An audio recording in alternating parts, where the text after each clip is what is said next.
నమస్తే సార్. నమస్తే. సార్ ఈసారి సెంట్రల్ నుంచి వెల్లంపల్లి గారు నిలబడుతున్నారు for the first time. Vellampalli గారు ఇక్కడ గెలిచే అవకాశం ఉందంటారా అసలు? ఆయన గెలవడానికి దోహదపడే అంశాలేంటి? వెల్లంపల్లి గారు ఫస్ట్ టైం కదా, ఆయన 3 టైమ్స్ కంటెస్ట్ చేశారు వేరే కాన్స్టిట్యూన్సీ. కానీ ఇక్కడ చేయడం ఇది. He have election knowledge. And కొత్త నియోజకవర్గాల్లో ఇక్కడికి వచ్చేసరికి సెంట్రల్ నియోజకవర్గంలో కొత్తగా పోటీ చేస్తున్నారు.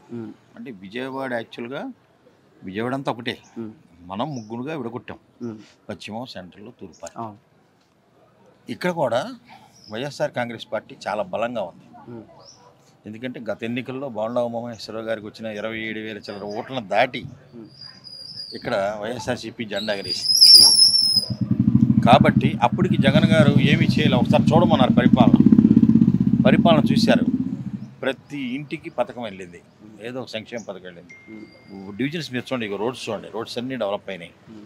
నెక్స్ట్ ఇమ్మీడియట్ యాక్షన్తో అన్ని చర్యలు కూడా ఇక్కడ చేపట్టడం జరుగుతుంది పూర్వం నుంచి. ఇప్పుడు సెంట్రల్లో చూసుకుంటే ఎక్కువ శాతం నీటి ప్రాబ్లం ఉంది, అలాగే డ్రైనేజ్ ప్రాబ్లం ఉందని చెప్పేసి ఇక్కడ ఉన్న ప్రజలు కూడా చెప్పడం జరుగుతుంది. సో ఇప్పుడు వెల్లంపల్లి గారు రావడం వల్ల ఆ సమస్య తీరుతుందంటారు? ఎందుకంటే గడప గడప కార్యక్రమంలో కూడా మనం చూస్తున్నాం ఆ మాటలు. యాక్చువల్గా విజయవాడ అన్ప్లాన్డ్ సిటీ, మీకు తెలిసి ఉండొచ్చు. ప్లాన్డ్ సిటీస్ అనేది భారతదేశంలో ఎక్కువ లేవు, తక్కువ ఉన్నాయి. విజయవాడ కూడా అన్ప్లాన్డ్ సిటీయే. దీనికి మనకున్న అవకాశం ఏంటంటే సెంట్రల్ కాన్స్టిట్యున్సీకి మురిక్కాలో కూడా ఉంది ఇక్కడ మనకి, బుడమేరో సంథింగ్ ఉంది. అంటే ఇక్కడ మనం డ్రైన్ కనుక లిఫ్ట్ సిస్టమ్స్ అన్నీ రెడీ చేసుకుంటే అవుతాయి. అట్లాగే ఆల్రెడీ 33rd డివిజన్లో ఒకటి స్టార్ట్ చేశారు. ఇక్కడ ఏంటంటే పోతున్నాయి.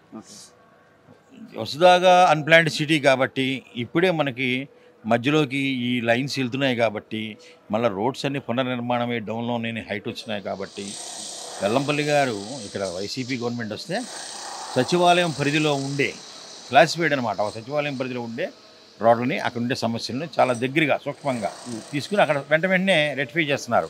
అంటే ఇదేంటంటే గ్రామ పరిపాలన లాగా అనమాట. మన దగ్గరే మన పరిపాలన సెటరేట్ చేసుకుంటున్నాం. అట్లా అన్ని సచివాలయాలు 4 సచివాలయాలు వెళ్తే ఒక డివిజన్. అంటే 4 సచివాలయాలు ఎక్కడెక్కడ ఏమున్నాయో అన్నీ కూడా మనకు తెలిసిపోతున్నాయి. జగన్మోహన్ రెడ్డి గారు వచ్చిన పరిపాలనా విధానాన్ని, సౌలభ్యాన్ని సూక్ష్మతరం చేశారు, చేతుల్లోకి తెచ్చేశాడు డైరెక్ట్గా. పథకాలు కానీ, మంచి కానీ, చెడు కానీ, నాయకులు కానీ, నాయకత్వం కానీ బొమ్మ ముందు తీసాడు. ఇప్పుడు గడప గడప తిరుగుతున్నారు, చూసారు మీరు. ఎమ్మెల్యేని చూడాలని సంవత్సరం పట్టేది పూర్వం, ఇంటికాడ గేటు కాడ తిరగాలి. ఇప్పుడు ఎమ్మెల్యే మన దగ్గరికి వస్తారు. ప్రజలందరూ పాలనని పెట్టి అక్కడ కూర్చొని పిలుస్తాం కాదు, డైరెక్ట్ నువ్వు నేనే. అదే జగన్మోహన్ రెడ్డి చెప్తున్నారు. వాళ్ళు ఏమనంటే, నేను మీకైనా మంచి చేస్తే నాకు ఓటే. నిజంగా ఇవాళ మాకేదైనా పథకం రాకపోయినా మా ఇంటి పక్కన పాపం చాలా పథకాలు అవసరమైన ఉన్నారు, వాళ్ళకి వస్తున్నాయి. అది చూసి చాలా సంతోషిస్తున్నాం.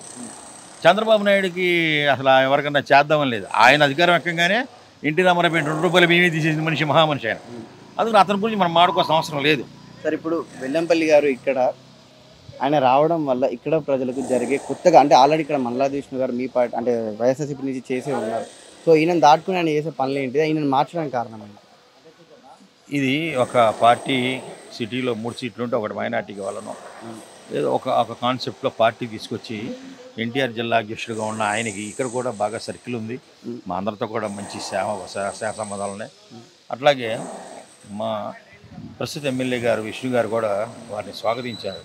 కారణం జగన్మోహన్ రెడ్డి గారి ఆదేశం శిరోధార్యం. ఎవరికన్నా పార్టీ ఒబిడియంట్గా ఆయన కూడా ఇష్టపడటం జరిగింది. ఇంత పని చేశారు, విష్ణు గారు చాలా పని చేశారు. ఈ పనులన్నీ ఉపయోగపడతాయి. నెక్స్ట్ వెల్లంపల్లి గారిని తీసుకురావడంలో జరిగేది ఏంటని మీరు కొత్తగా వచ్చినట్టు గారు, ఇప్పుడు వెల్లంపల్లి గారు ఏదైనా డెసిషన్ స్పాట్లో తీసుకునే పరిస్థితి అన్నీ మనం చూస్తున్నాం, మేము పక్కన తిరుగుతున్నాం. కాబట్టి అది ఆయన యువకుడు, దానివల్ల కూడా కొంచెం అవకాశం ఉంది. ఇంకా చేయగలడు, స్పీడ్గా చేయగలడు, అలా ఉంది. నెక్స్ట్ సార్ వెల్లంపల్లి గారి గురించి మిమ్మల్ని స్ట్రైట్గా అడిగే ప్రశ్న ఏంటంటే, వెల్లంపల్లి గారు వ్యక్తిగతంగా ఎలాంటి వ్యక్తి, ప్రజలతోని అలాగే పార్టీ ఉన్న చిన్న క్యాడర్తో కూడా ఎలా ఉంటారంటే మీరేం చెప్తారు? వెల్లంపల్లి గారు అనే వ్యక్తి సాదాసీదా మనిషి. ఆయన బిల్డప్ తక్కువ, పని ఎక్కువ. అదే అంటారు కదా, లెస్ టాకింగ్ మోర్ వర్క్. అలా పనిచేసే వ్యక్తి. పనిచేసేవాడు ఎక్కడ కూడా ప్రపంచంలో ఓడిపోయిన చరిత్ర లేదు. ఎక్కువ తక్కువలు మాట్లాడటం, చక్కగా జాతకం చూస్తాడు, క్యాడర్ని గుర్తింపిస్తాడు, పిలుస్తాడు, దగ్గరికి కౌలించుకుంటాడు. మనిషిని ఏదైనా అతను ఎలా గౌరవించాలో, ఆ వ్యక్తిని ఎలా తీసుకోవాలో బాగా తెలిసిన వ్యక్తి. 3 టైమ్స్ ఆల్రెడీ కంటెస్టెడ్, మినిస్టర్గా చేశాడు, ఎక్స్పీరియన్స్ ఇస్ దేర్. నెక్స్ట్ ఈ కాన్స్టిట్యున్సీ కూడా అభివృద్ధి చేసేందుకు ఆల్రెడీ అభివృద్ధి పదంలో నడుస్తున్న కాన్స్టిట్యున్సీ ఇంకా ముందుకి జగన్ గారి ఆధ్వర్యంలో ఇంకా ముందుకు వెళ్తుంది. దాంట్లో ఎటువంటి సందేహం లేదు. మీరు అడిగే ప్రశ్నలో ఇక్కడ తెలుగుదేశం పార్టీకి మీకు టైట్ ఫైట్ ఉంటుందా అని అడుగుతున్నారు. ఏ రకంగా కూడా ఉండదు. ఎందుకంటే ఓ పక్క ఏమీ పనిచేయని పార్టీ, ఓ పక్క ప్రజల చేతిలో ఉండే పార్టీ. నీ ఇంటి దగ్గరికి వచ్చి మేమేం చేసామో చెప్పగలిగిన పార్టీ ఒకవైపు, ఏమీ చేయకుండా అచ్చేయాలి ఇది చేయాలని చెప్పే పార్టీ ఒకవైపు. చంద్రబాబు నాయుడు సెంట్రల్ నుంచి 2000 ఇస్తానంటే నమ్ముతారా? జగన్మోహన్ రెడ్డి 1000 రూపాయలు ఇస్తే నమ్ముతారా ప్రజలు? మీ అంతటా మీరే మీడియా, సోషల్ మీడియా యాక్టివ్ అయి తెలుసుకోవాలి. నమ్మకం ఎక్కడుందో ఓటు అక్కడే ఉంటుంది. కాబట్టి పూర్తి స్థాయి నమ్మకం రాష్ట్రంలో ఉన్న వ్యక్తి, మహిళల్ని ఆదరించే వ్యక్తి, మహిళా సాధికారత ఇచ్చిన వ్యక్తి, నా నా నా నా అంటూ బీసీ, ఎస్సీ, ఎస్టీ, మైనార్టీ, అగ్రవర్ణ పేదలకు కూడా ఎవరు ఓడించుకున్నా సిద్ధంగా లేరు. ఈ సూత్రం vote to work, vote for work, vote for fan. నమస్తే మేడం. వెల్లంపల్లి శ్రీనివాసరావు గారు సెంట్రల్ నుంచి నిలబడుతున్నారు. ఆయన ఇక్కడ గెలిచే అవకాశం ఉంది, ఎందుకంటే ఇప్పుడు ప్రతి గడప గడప కూడా రావడం జరుగుతుంది. ఎలా ఉంది ఆయన గురించి మీ అభిప్రాయం? ఆయన వస్తారండి, కంపల్సరీ ఆయన వస్తారు. ఎందుకు 100కి 90% ఆయన వస్తారు. ఎందుకంటే ఇక్కడ అందరికీ అన్ని పథకాలు వచ్చాయి. అమ్మఒడి పడింది, ఇంకా 45 సంవత్సరాలకు అమౌంట్ పడింది, ఇల్లు లేని వాళ్ళకి ఇల్లులు ఇచ్చారు, అంత మంచి జరిగింది. సో అంటే ఇప్పుడు వెల్లంపల్లి గారు ఈసారి మొదటిసారి ఇక్కడి నుంచి, అంటే ఆల్రెడీ పశ్చిమ నుంచి చేస్తున్నారు, అంతకుముందు కూడా చేస్తున్నారు. సో ఇక్కడి నుంచి పోటీ చేస్తున్నారు. ఇక్కడి ప్రజలు ఆయన ఎందుకు నమ్మాలంటే ఏం చేస్తారు? వైఎస్ఆర్ పార్టీని చూసి ఆయన నమ్మాలి అంతే. జగన్ గారిని పైన జగన్ గారిని చూసి క్యాండిడేట్ ఎవరు అనేది అనవసరం.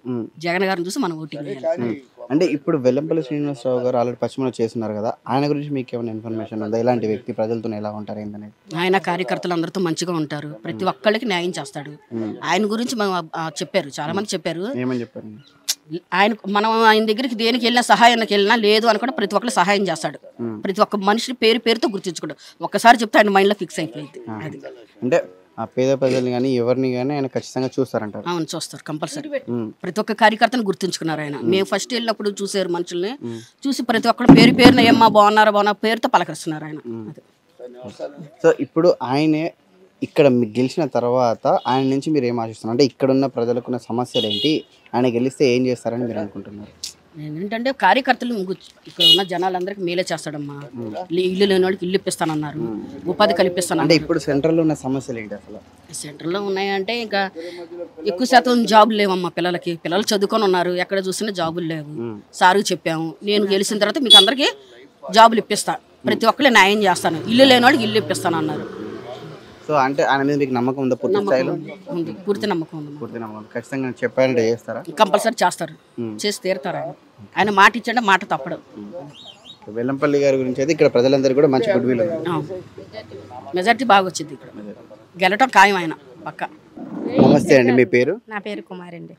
వెల్లంపల్లి శ్రీనివాస్ గారి గురించి మీ అభిప్రాయం ఏంది? మొదటిసారి ఇక్కడి నుంచి అంటే సెంట్రల్ నుంచి పోటీ చేస్తున్నారు, ఆల్రెడీ పశ్చిమ నుంచి చేస్తున్నారు, అక్కడ గెలుచున్నారు. ఆయన ఇక్కడికి రావడం జరిగింది, గడపడక కార్యక్రమంలో భాగంగా తిరగడం జరుగుతుంది. ఆయన గురించి మీ అభిప్రాయం ఏంటి? ఎలా? మా అభిప్రాయం ఏంటంటే సార్, మాకు మంచి వ్యక్తిని మాకు అభిప్రాయం, మాకు న్యాయమే చేస్తాడనేసి మేము ఆయనకి పోరాడి గెలిపించుదామని మేము పోరాడుతున్నాం. అది మా మంచి వ్యక్తి కాబట్టి.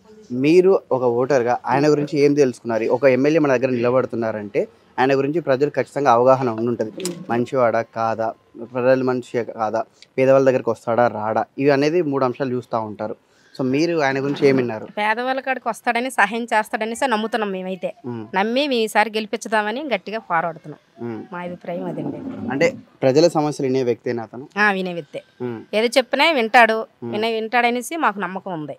అందుకనేసి పేరుని మంచిగా బాగా పలకరిస్తాడు, బాగా మాట్లాడుతాడు, బాగా మంచి చేస్తాడని చెప్పేసి మాకు నమ్మకం. అంటే వెల్లంపల్లి శ్రీనివాసరావు గారు ఖచ్చితంగా గెలుస్తారనే నమ్మకం మాకు. మేము గెలిపిస్తాం, మేము గెలిపించే బాధ్యత మాది. మేము తీసుకుంటున్నాం, మళ్ళీ రావాలని జగనన్న కోసం పోరాడుతున్నాం మేము. ఆయనే మాకు ఇంపార్టెంట్, తర్వాత ఈయన కోసం గెలిపిస్తాం మేము. అది జై జగన్, జై జగన్, జై జగన్, జై జగన్.